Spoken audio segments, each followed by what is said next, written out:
Greetings, YouTubers. Welcome back to Incidental Information. I'm Mark, and I'm making this video today to respond to some comments that have come from a few friends and my wife.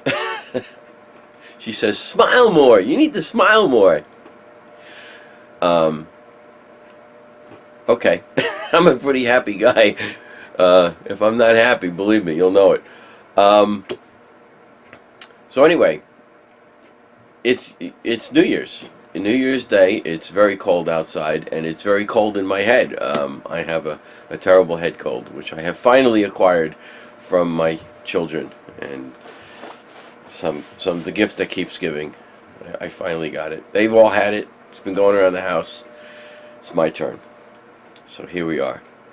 I'm down in the basement. I'm in the Radio Shack here, as you can see, because it is cold, and it feels good. Actually, it feels good in my head. It feels almost as good as a steamy shower. But I really don't think you want to see me doing a video from a shower. So we're down here. So a couple of comments that I to respond to. I thank everybody for your advice. My friends have been sending me private emails, and a couple of people figured out that they can email me at incidentalinformation@gmail.com. One word, incidentalinformation. So some of the comments I've been getting, as I said, smile. Better audio, and as soon as the weather breaks and I'm able to get out and about, I am running straight to the electronic purveyor, or maybe I'll just get it over the internet, but I'm going to be getting a wireless lavalier mic so I can improve my my narration, my dialogue, my diatribe, whatever you wish to call it.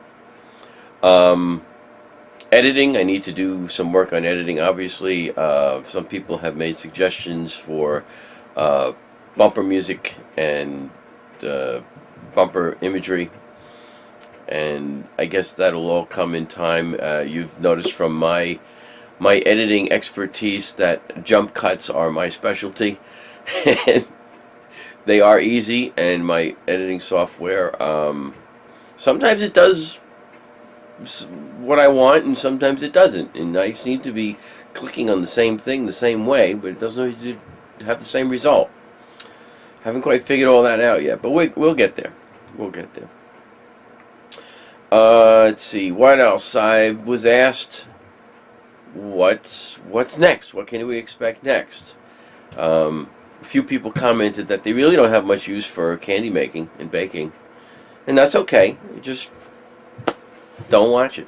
It's no obligation. I'm going to try to present as broad a base of information as possible. We do a lot of things around here. We do electronic stuff, and we do food stuff, and we do machining and repairs and fabrication and just all kinds of stuff. It's always stuff going on.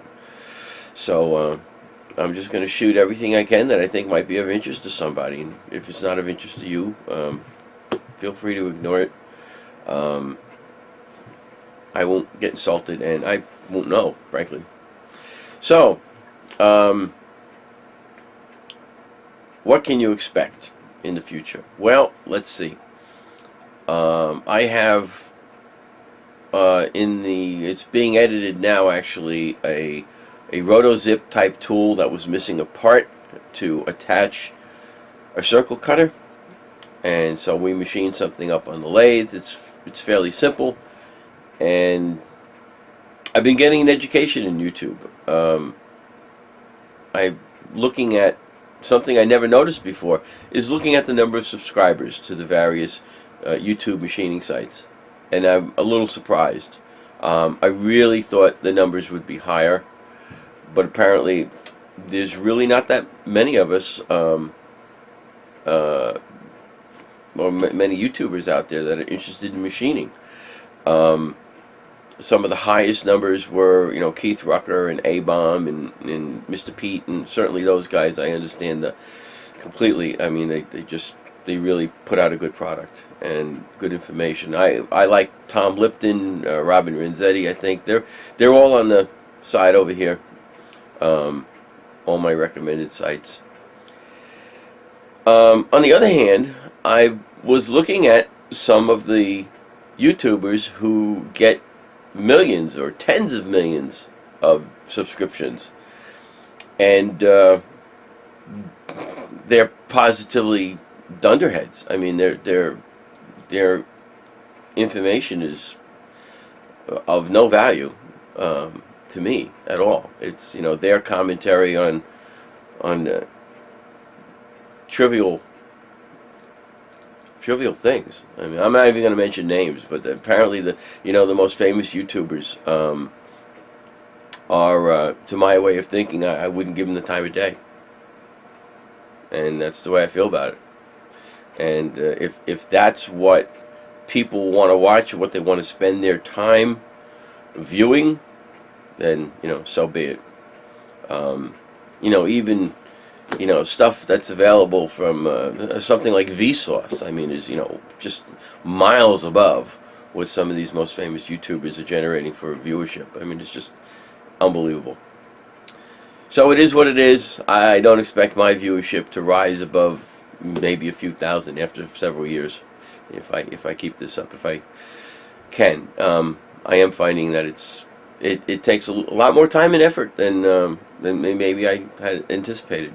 I mean, I've done some video editing before, back in the old days, with magnetic tape and that sort of thing, and it's time consuming. It's a lot of work. You guys that put out these well produced, very smoothly edited products, my hat's off to them, because they're putting some hours in, and it's obvious. It shows.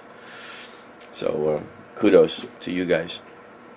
And I will try to do the same. My skills improve, and I figure out how to use my editing software. Alright, so what else is coming up? We've got a bunch of engines out in the barn. My middle son is very into tearing apart outboard motors and engines of various kinds. We have a Wisconsin, one of the VF4D Wisconsin 4-bangers. It's an old 33 horse, high torque, low RPM clunker. It's in good shape. All the parts are there, but it's been allowed to sit in the barn for way too long, and it needs to be torn down, cleaned up, and put back together. So I hopefully we'll get that all shot in a series. He's got a bunch of outboards out there he'd like to work on. We have a Massey Ferguson tractor, which is a fairly young tractor.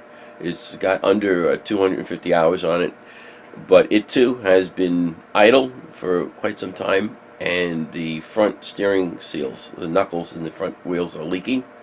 So that's got to come apart and get rebuilt. I don't think it's going to require any machine work per se, but we may do some shimming of some of the bevel gears in those steering knuckles, and that's always interesting to see how you paint the ferric oxide on the gears, and you check for mesh and all of that. So it's kind of like rebuilding a rear end on a car. It's one of those skills that good shade tree mechanic should know how to do that, and inspecting gears and bearings and all of that. Let's see, what else? Electronics. I haven't figured out quite what I want to present for electronics. I do have a spot welder that I'm going to build. I don't really consider that electronics, however. There are some electronics. There's going to be some control circuitry in there for the arc timing, current timing, pulse. There's going to be some electronics to time a pneumatic cylinder for bringing the joys together on the work. So it's going to be pretty much step on a pedal and zap and move on. I'm going to try to eliminate as much of the mechanical manipulation as possible and just make it a simple foot pedal operation and a little adjustment for timing. And I've got some video shot for that, the rewiring of a microwave transformer. I've also got another transformer that I want to try. So we're going to be measuring the current loads on that. We're going to be doing input current measurements on those, and inferring the output current. So a little bit of math there. Let's see. The other electronics, I've got a lot of amateur radio equipment that needs looking after, and I'm not quite sure how I want to video that.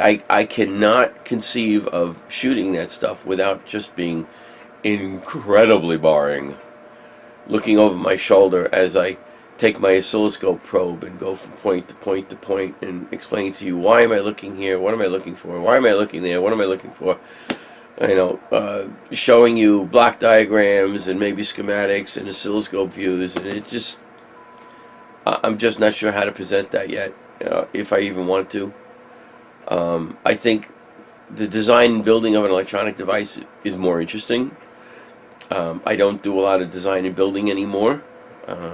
Used to be what I did for a living, but I do predominantly repairs and modifications. Lots of modifications. Speaking of modifications, in my Silk Purse from a Sow's Ear series, which I enjoy doing, I kind of feel when I buy a piece of junk and I turn it into something that really works well, I kind of feel like I've gotten one up on the on the cheesy manufacturers that are attempting to put one over on the consumer. So anyway, I have a carbide tool grinder, which is Chinese made, regardless of whose name on it. Could be Enco, Harbor Freight, Grizzly, whatever. I mean, a lot of them stuff is all coming out of the same factory. It's the same castings. And anyway, this carbide grinder is it just wobbles all over the place. I mean, the shafts aren't bent, the motor shafts aren't bent. I would toss it at that point, so that it stays in one location when you turn it on. Let's see. I guess that's about it. It's New Year's Day, so Happy New Year, everyone. And I hope my viewers have enjoyed my products so far. I haven't seen any comments in any videos. I have gotten a few private emails. It seems like my small circle of friends have found my channel, and that's about it. And that's okay. Rome wasn't built in a day. So, as we say on ham radio, very 7-3, or best regards, and we look forward to seeing you in the next video. Thanks very much.